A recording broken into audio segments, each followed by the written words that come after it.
Pe final, câteva sfaturi pentru părinții care se află în această situație. Ce ar trebui făcut pentru ca acești copii cu autism în România să fie integrați și recuperați în mod corespunzător?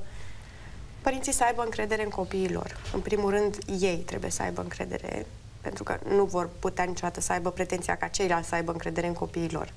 Sigur. Să lupte alături de ei orice ar fi. Nu este un sacrificiu să ai grijă de un copil cu autism.